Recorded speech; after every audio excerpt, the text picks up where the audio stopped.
And what I like about the 51st Psalm, one of the main words he asked God is what? Created me.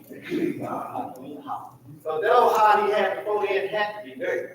Because he had a man killed. That's not dirty. He did man right. But David realized that God created him a clean heart. That's a new start. When you create a clean heart in me, take that little dirty heart out and give me a new heart, I never lost the best. When we get baptized, are we the same? Not supposed to be. What we allowed to do. So what do they tell me? Your heart wasn't clean in it. Because if your heart was clean, it'd be like they created me a clean heart. All the things that I once done, that was taken. I want a new heart, which means that's a new beginning. Now look at this lesson today. Some say in this lesson, they don't know when did David write this lesson. We see that come another one of David's songs, but we don't know when. Last week we know David written that song because of what he had done. This song here, we don't know what David written say. But David written this song because of the problem.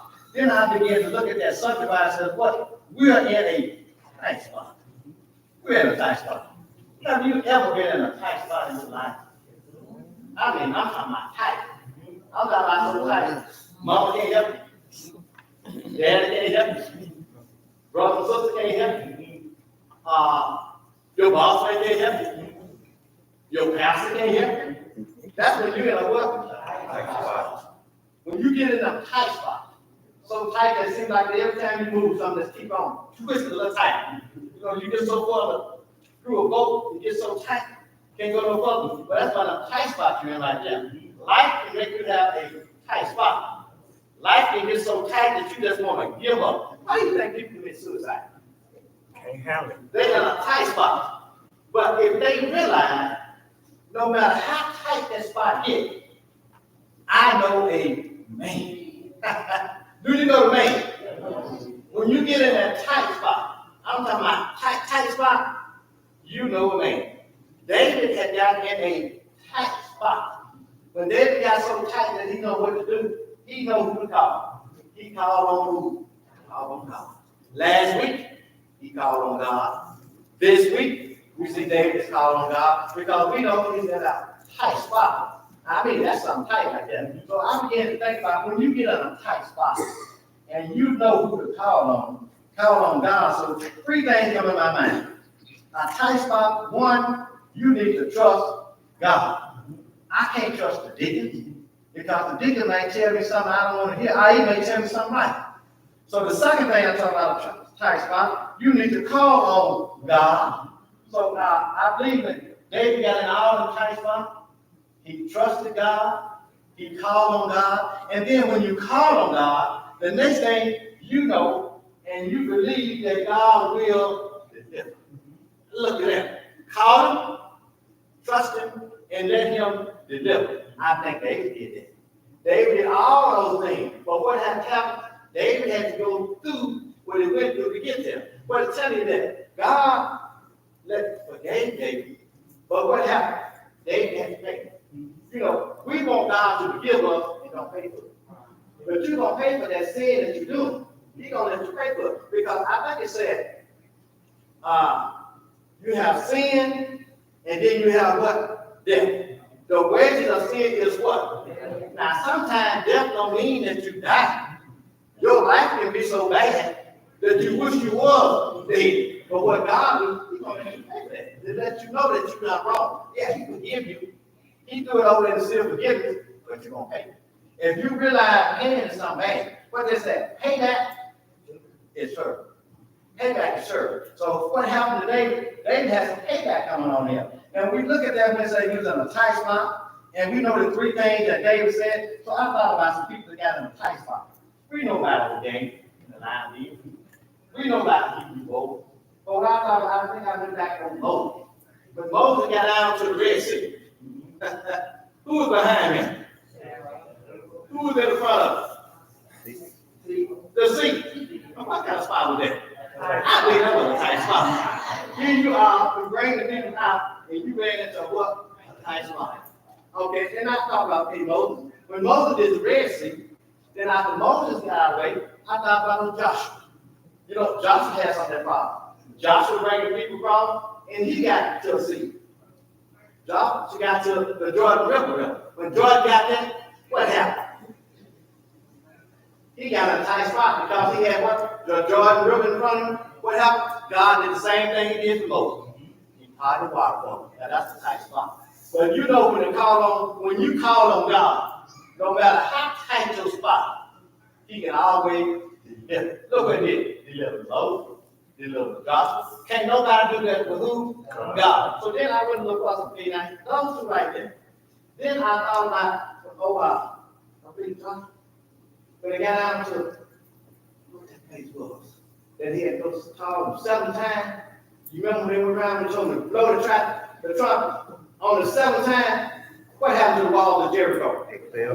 They come tumbling down. That was a tight spot. You know, anytime you get in a tight spot, all you need to know is who to call on. Who do you call on? Call on God. Because man, for what?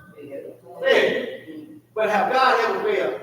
He's never failed. He may not come when you want him, but he always what? On time. So I thought about those in the Old Testament. Then I decided I jumped to the New Testament. You know, it's after Jesus had confessed and been baptized. I believe it said him and the disciples went to a party. Yeah, I know Jesus went to a party. You know that. When they got to the party, and everything was going good, well, Deacon, I already know. So Mary came to him. Jesus, we out of line. What he said? So what you want me to do? We out of line. So what happened? I think Mary and them had got in a what? A tight spot. And what did Jesus do? He turned water to what? Won't he deliver? Look at that. He delivered right there. He delivered the Old Testament. He delivered the New Testament. And when you get in this psalm today, this is the psalm they're saying that David saw the future. This is a psalm compared to what David went through, and compared to, I say, 28 generations later, I think this rose there 1,000 years later, who come on the scene? Jesus. The same thing that David went through, 28 generations later, his sons come through that. David's son. David's son. Who did they say? You know they call him Jesus, David's son. Why did they say that? Why do they call him?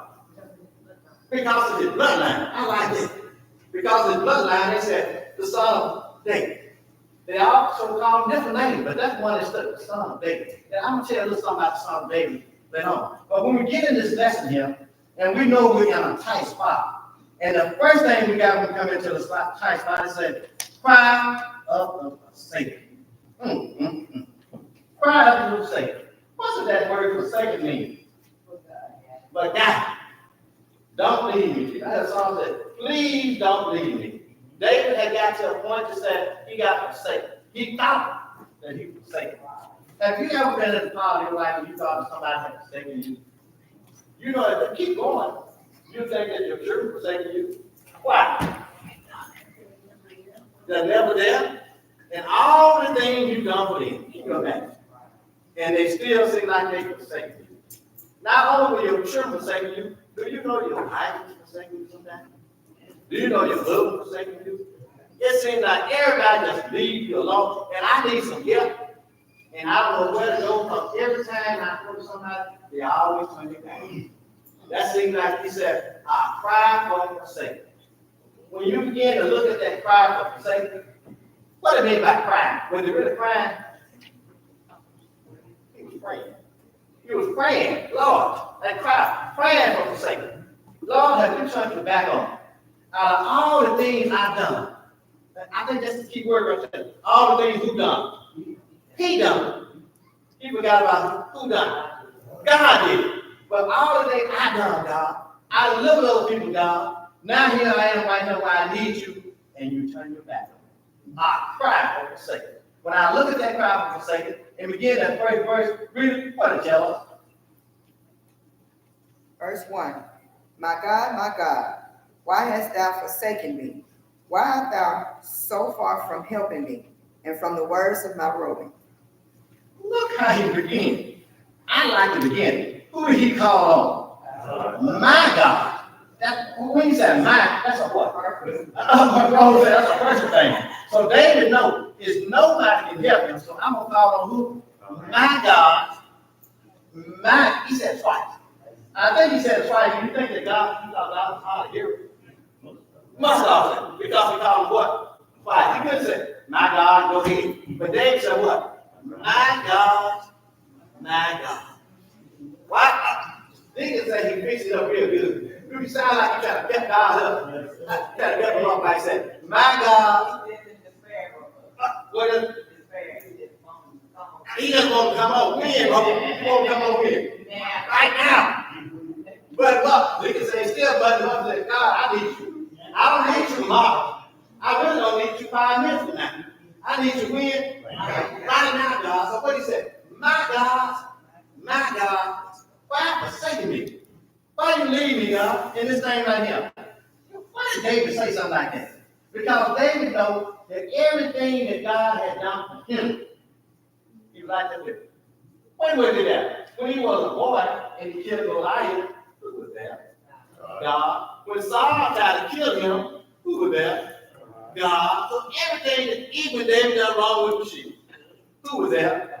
God. Now all of a sudden, God, you gonna leave me alone?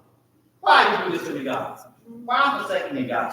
My God, when I saw that just kind of hurt me when I saw what David said. My God, why you forsaking me? And then, since we talked about the 22nd, jump over to Matthew. When we get out to the 46th verse, when Jesus said what? My God. Why are you forsaking me? Now, if David said it, 1,000 years, 28 generations before him, and here from God said the same, Jesus said the same thing. My God, why are you forsaking me? Why did he say God forsaking him? He said, Rose said he thought God had abandoned him, but all the time God was right there and did something. Oh, and the other thing about that, why did Jesus come? He came to save his own, and his own was not us in the beginning. Who was his own? The Israelite was the one he came to save. So you tell me, now, God, here I am, your child, and you're going to send me to save your people, and now you're going to turn your back on me. Now, what sense does that make? None. That's why Jesus said the same thing. My God, why forsaken me? David said that. But what I realized that Jesus did not forsake him. Jesus hates sin. God hates sin. So when he said Jesus, he sent him because of what? Sin. Now since he sent him because of sin, now you turn your back on me, God, and you sent me. That's just like a, you send your child to do something, the child do it, and you turn around and punish your child for doing it. What's that to say? I sent you to the store. You brought back what I want. Then I turn around and look because you brought it back. Can somebody explain that to me? Oh, something wrong with that. Somebody.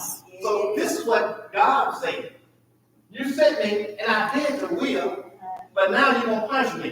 So look what it says there. And then I kind of like that last line. It says that, it says, my words are growing. What are you saying?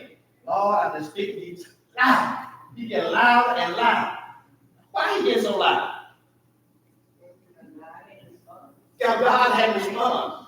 So what do you think? Well, I get a little louder, maybe God will hear me. So I'm gonna cry just a little bit louder. Okay. God, I wanted to cry, you all hear me. But what happened? He didn't have to do that. Because I think God is the brother God. And what does that mean? He's already there. Now we know that. Maybe David didn't know that at that time. That God was there with all the time. Since David said he didn't come when he wanted, I'm gonna just cry a little loud for him. You know how you do when you whoop a child? Boy, you hit him. So you hit him again. So you ain't gonna cry, huh? And then what you gonna do? You gonna hit harder to make him what?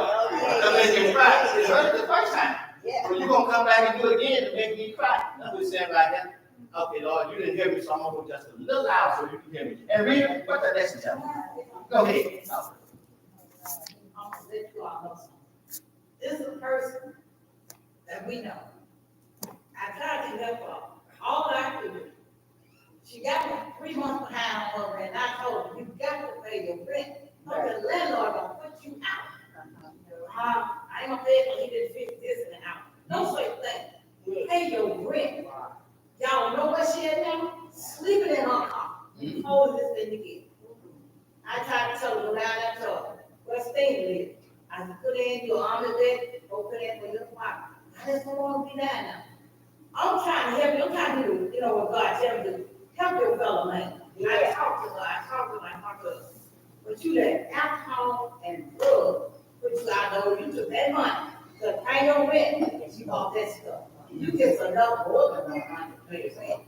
And it breaks my heart to see her speak. I know. But this time, it hurts me because I done talked to her. I said, I said, God, let me change.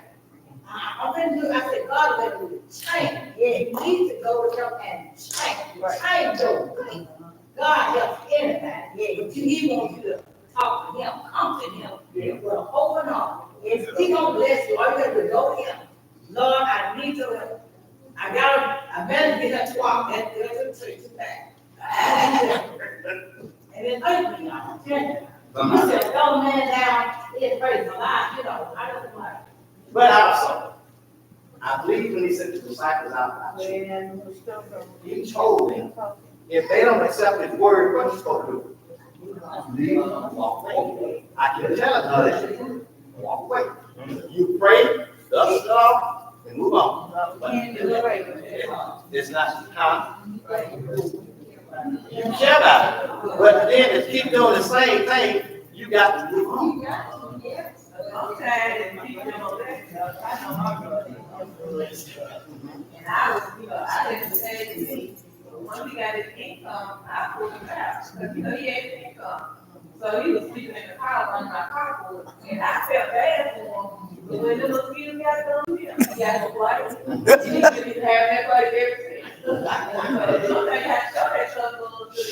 If they got the money to do it, then, you know them what you want to road. I want to play stay. That's right. He played, he see whatever he got left behind under there. But at least he got a place for And you done your part. When you do your part, when you let God do his part, if you pray for that person, and that person begins to pray for themselves, you got to be wondering what? I can pray, you can pray all you want for that person. But if you not, that person not praying for themselves, your prayer's not doing it to them, they got to pray for themselves. How hard can you be? What we said this morning? What does she think? She's in what? A tight spot. So when you get in a tight spot, who do you call? God. God. I can't do it. You can't do it. Only God can do it, and you can't get no tighter than that. So when you get in that tight spot, don't come to the church for help. You go to God for help. All you can do is that keep on what? Praying. What's this lesson about? Praying. What did David do last week? Pray. So when you get in a tight spot, so she's in a tight spot, she needs to call on who? God. Because God sees what we don't see. What does God see?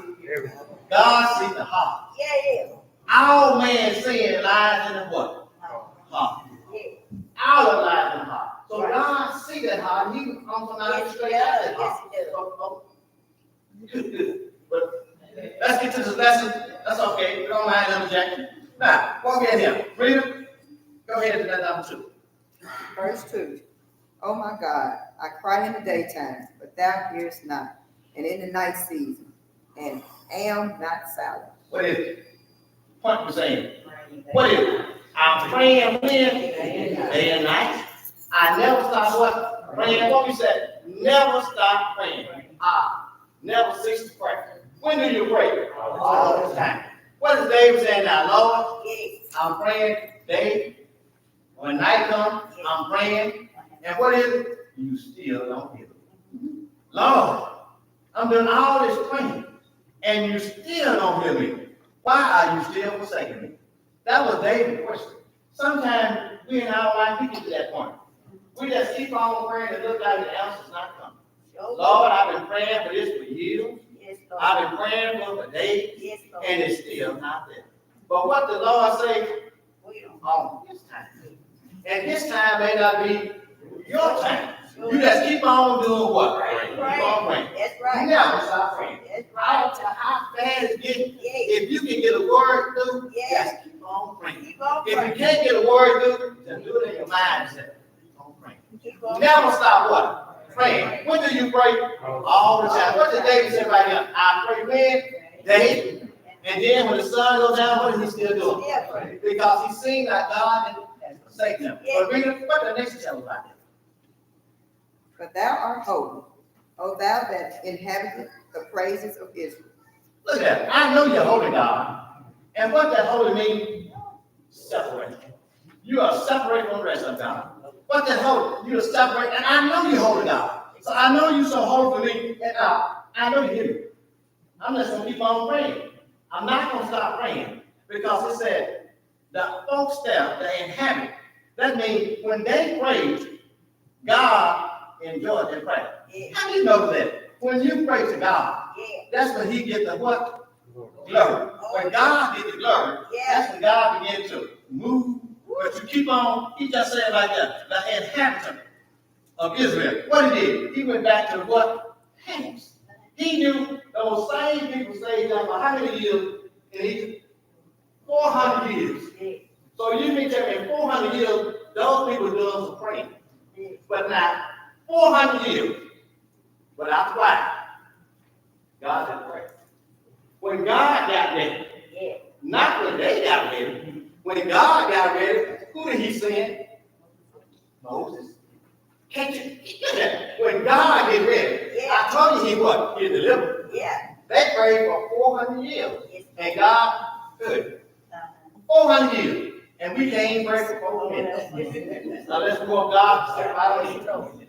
Now think about it. If they stayed there for 400 years, Yes. and we can pray for 4 minutes, but we always say, "Oh, I trust, I believe." When do you believe in God? When you need something, you believe it then. So I'm gonna keep on praying. But if God don't come when you need it, then what do? Think you did you wrong? Or you go back to where you were? What gets me? Why should I go back to where I was? And that's what it is. And the same God was back there. Yeah. It's the same God right here. Uh-huh. So what I need to do? Keep on praying. Keep on praying. Because if he brought me That's from back right. there, That's right. he can bring me up there. That's right. So all I got to do is keep on praying and believe that God will Yeah. answer that prayer. And read what the next chapter. Verse 4. Our fathers trusted in thee. They trusted, and thou didst deliver them. Look at him. He going back again. David knows about it. Yeah. Because David said what? Our father. Yeah. What did they do? They trust in him. Uh-huh. And if their father trusts in him, Right. why should I trust in him? My daddy and my mama, they trust God. Yeah. Your daddy Uh-huh. and your mama, Yeah. your granddaddy, your granddaddy, Uh-huh. your mama, Yeah. they all trust God. Yeah. And what did God do? Yeah. He delivered. How you know? They started with a kite sack. I know old school know about that. They started with a kite sack. And what they say now? They end up with a jackknife. Now tell me that God trust. That same God that brought you from that kite sack, put you in a what? Cadillac. Where was that God at? He was back there. Where is that God at? Right here. That same God is God. Wait a minute. Both legs money. He said you got both leg money. But that's okay because one time you didn't even have both leg money. So that means if you got both leg money, that same God that gave you both leg money can give you that Mercedes-Benz money. Or that Cadillac money. I'm talking about this. If you do right about him, but you got to do right about him. So what is that? That God that brought them folks across the river, he still bringing them across the river. Let me see. What river in your life? When I got down, I didn't have anything. All right. Uh-huh. But I know when I got to that river, Right. if I keep on praying, Yeah. who gonna bring me over? God. That same God that can brought you through the river, Uh-huh. can bring you through the rivers of your life. Oh, yeah. And the rivers of life is sometimes when you get there and you got nowhere to go. Nowhere to go. I believe Moses got that, he had nowhere to go. But what happened? Yeah. God, what is it? Made a highway out of nowhere. Has he ever made a highway in your life? Have you ever done something good to you that nobody can do it but who? God. So what was that? That was that highway. That was that river. Our people, they got a song, in the river problem song. That's it. So you got rivers in your life, all you got to do is keep on crossing. Because what he said, if he brought those people back there, he can bring you. Read about that next chapter. Verse 5. They cried unto thee and were delivered. They trusted in thee and were not confounded. They cried, and they were delivered.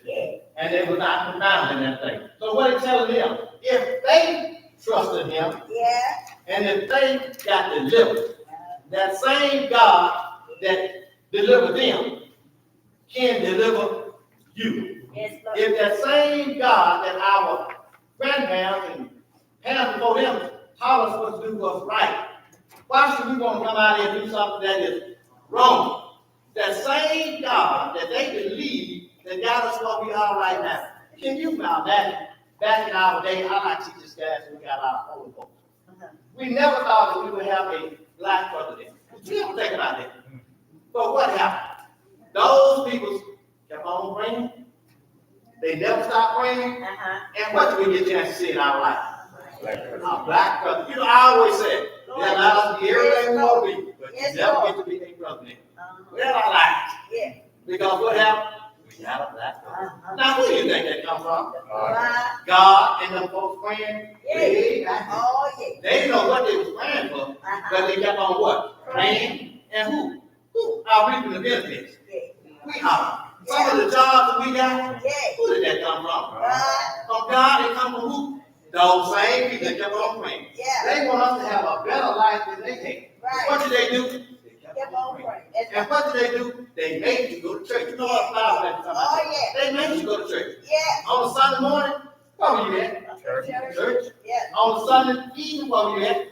In church. On a Sunday night, where were you at? In church. And what happened? That made you be the person you are right now. Because of who? Because of me. It wasn't something that we did. It was all what they did because of who? God. But all of a sudden now, they don't take that way to church for nobody.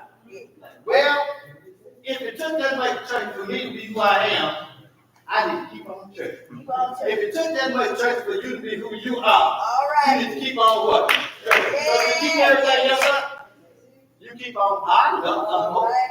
So why can't you keep on churching up? Because we know it was who? It was God. And then God came through somebody's prayer. We said, we all live out somebody's prayer.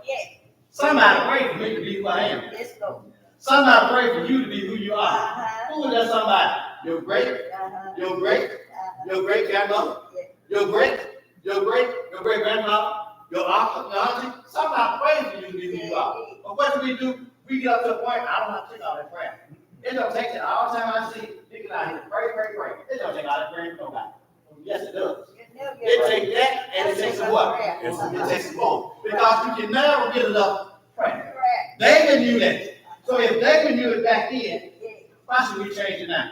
He just told them that. And I believe I got a quote. Anybody got something to say? You know, this lesson got so good too. I got excited to say. And here we go. The question says, how does David cry, feeling forsaken, resonate with your own experience of spiritual struggle, of feeling distress from God, distance from God? How do you ever, we said, feel distance from God? When God don't come when you want to, that's when you think that God don't hear you. But what I like about God, he's an omnipotent God. He's an omnipotent brother. He said God is omnipotent. He have all that, and he omniscient. So he sees everything at the same time. What I like about my God, he can be right there in Union Road, right there at South Road. When? All the time. That's God we serve. You don't have to wait. Wait a minute, let me go to Union Road, then outside I go to South Road. God is already there. Because he's up the brother, he's omniscient, and he have what? All power. If you know he got all that, why not serve him? If you know he's the one that woke you up this morning, why not serve him? If you know the one that he allowed you to come out to church this morning, why not serve him? If you know he's the one that gave you that job that you got, why not serve him? If you know all that, why not do that? And then, since we know that, and he's still crying for the sake of freedom, what did that next tell us? Trust in who? In the Wait a minute. Trust who? Trust in the Lord. Trust Jesus? No, Trust your mother? in the Lord, yes, Lord. Trust your brother? No, Trust your sister? no. Trust in the Trust Lord. who? In the Lord. Put all your trust in who? What the song said? I will trust In the Lord. in the Lord. My wife told me don't sing, so I don't sing. But I can speak. I will trust in the Lord. Not only that, it's saying that I will trust in the Lord. What? I will trust in the Lord till I die. I will trust in the Lord what? Until I die. So that means when things go get bad in my life, who am I going to trust? In the Lord. When things are good in my life, who am I going to trust? Because the song said, I would trust in the Lord. It didn't say the preacher, didn't say the teacher, didn't say the mother. It said trust in who? The Lord. Because it was the Lord that brought me where I am right now. Right now. It was the Lord that brought you Oh, yeah. where you are right now. Yes, Lord. It's the Lord that's going to carry you to your next stage of life. All right. Who's going to do that? Nobody but the Lord. So if I So right. can put all my trust in Him In God. Yeah, and not you, that's right. that's what I got to do. Yeah. Because it said, trust in who? Even David knows that. So David trusted in the Lord. And let's see what David said. Read it for me again. Verse 6. But I am a worm, and no man, a reproach of men, and despised of the people. Now you say that. That's bad. David said he's just like a worm. He's just like a worm. He compared himself to a worm. You know what I think about? What do a person like a worm? I got fish with you. The only time you like a worm is when you go what? Fishing. So David said, I'm just that low. I'm just that low. I'm just like a worm that the people don't like me anymore. I'm just like a worm. Now, I know that. I think you're straight. That's why people, you don't want no worm. That's the only thing you want to do for a worm. You dispose of that worm until you want to fish it. David said that. Then he said how people despise him. Anytime you say worm, a lot of times I say, I just step on it. What's wrong? But we do that. But that's the only time you say a worm, he putting you down as a worm. Man, if somebody says you're a worm, what problem? I'll fight. What is it? He said, thank you. I don't think I said somebody called me a worm. They just got to put me down there. David said, but you know. Okay, but you know, Dick, you don't know. You don't know. I'm more than a worm. He's more than a worm. David, he said he's more than a worm. But he said they despise him of what? A woman. But all the time we like the woman because we're going fishing with the woman. And the next reader, what is that? Verse 7. All they that see me laugh me to scorn. They shoot out the lip.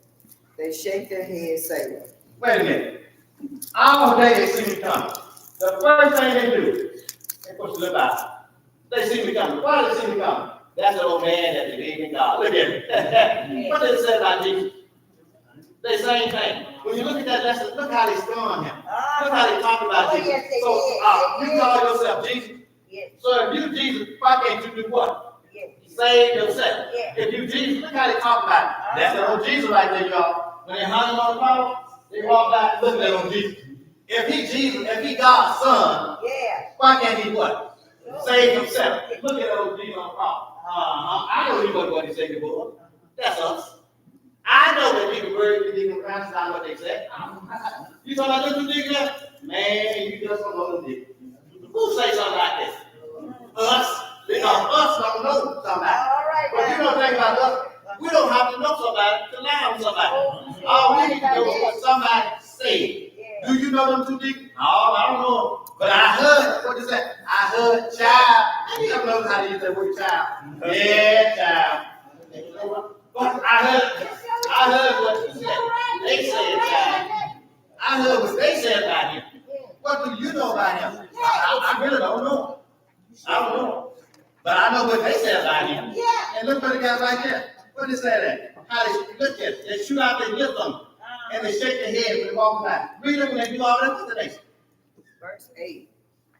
He trusted on the Lord, that he will deliver him. Let him deliver him, seeing he delighted in it. First David, they said, oh, David trusted in the Lord, so let he deliver him. Now what I like about this, these same people that David had rescued, the same people that David had been the king, the same people that David had fed, what are they doing now? Going against it. Yes, Lord. They are what? Talking about. Yes, Lord. Think about how people do you. They do. The same one you give your money to, the same one that smiled in your face, what they gave you back to 1971. Think right here, 1971, the undisputed truth has song said, smiling faces, sometime they do what? I got a lot of folks who know that song. All of us have been saying that to y'all now. So we know that song. That's the undisputed. He said something. All right. Don't speak. I'm not there. But that's what it was. Smiling faces, sometimes they do what? They're alive. What we got? We got a lot of smiling faces. Everybody's smiling in your face. That song says it's not the queen. You got to remember that. Everybody. But what we do, we think everybody's smiling in our face. Is our people. But this right here tells us, David had did all that for these people, and look what they did. They turned right around and turned it back. Jesus had did all that on the cross, and look what they did. Same thing. He healed them. Some of the same one he healed was right there looking at him. That's what Jesus right there. The same one that he gave sight to, about right there said, look, damn, that's what Jesus right there. Same thing. Because what? He wasn't still doing. Right. Some of those people came, Jesus, because he had fed how many? 5,000. They wanted to get a piece of that food that Jesus gave them. So I'm going. Did they go for Jesus? No, they go for Jesus' hand. So that's what happened. You got people don't care for you, but they'll be around you trying to get Right. Yeah. And you got to realize they just let them over. Smiling faces. Yeah. And smiling faces sometimes, they'll lie. I like it. And then, what we got to the next? Verse 9. But thou art he that took me out of the womb. Thou didst make me hope when I was upon my mother's breast. Look what happened. David said, when he was in his mother's womb, what happened? God protected him. Turn around. Jesus said, when he was in his mother's womb, God was already there. How do you know that? Well, if you read about what it said David, and then you look at Jesus, and look what happened. It said that Joseph and Mary, even when they was in a womb, they was talking to them. Who were they talking about? Jesus. So you wonder sometimes what happened when you see little children. If you notice some of the children, they got so much life in them, so much Christianity in them, you know where they come from. They come from when they're in the mother womb. What is the mother doing? She reading God's verses to them. She's singing to them. She's teaching them, and he's not even here. Or she's not even here. And he said he put the right food in them. What is the right food? Teach them about God. Look what this right here. He said when he was in the womb, he's already know about God. Isn't that something? In the womb, he knows about God. Can you beat that? That's not even been born yet, but you already know about God. This face.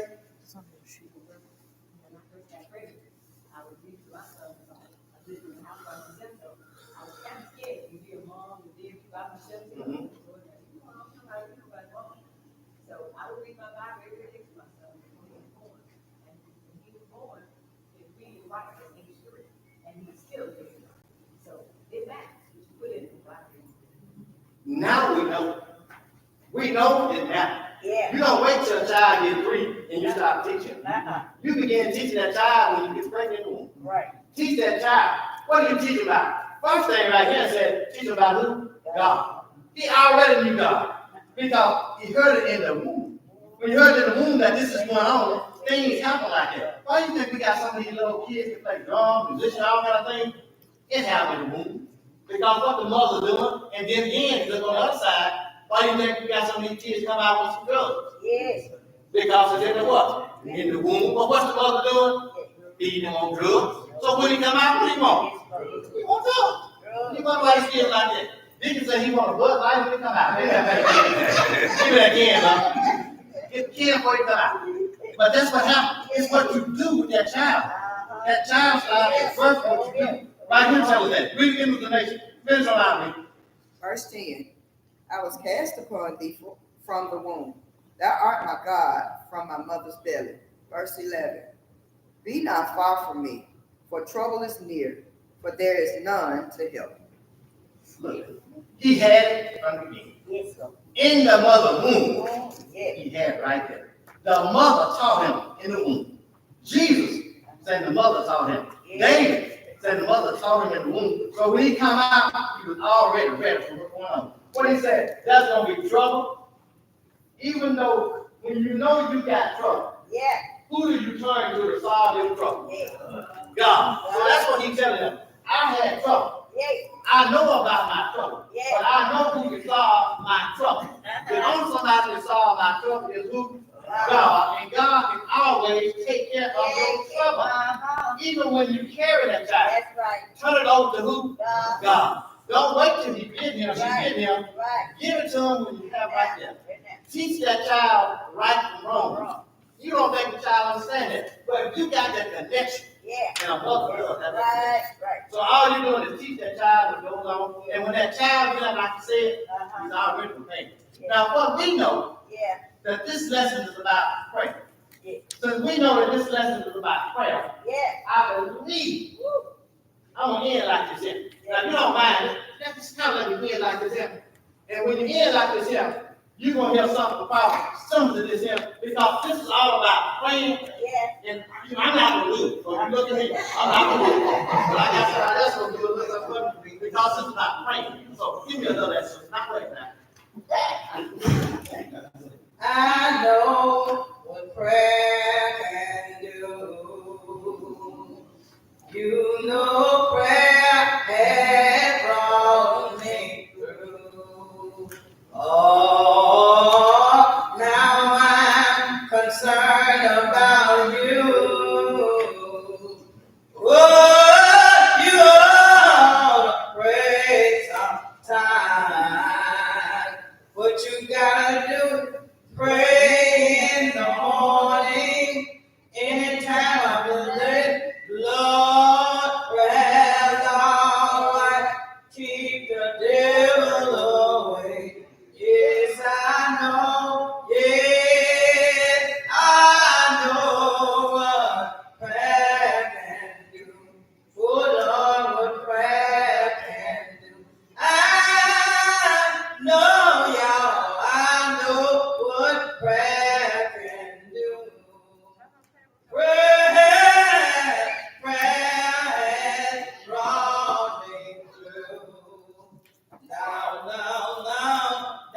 I'm concerned about you. You are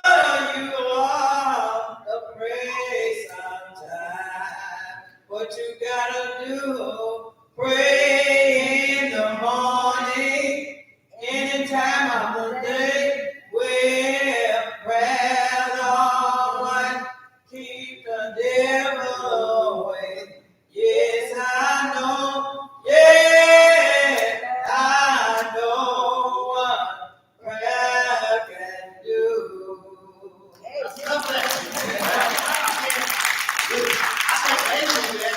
Now, what is? Come on, Nick. He said I thought he was gonna get a program. We want to do that. I know we do it.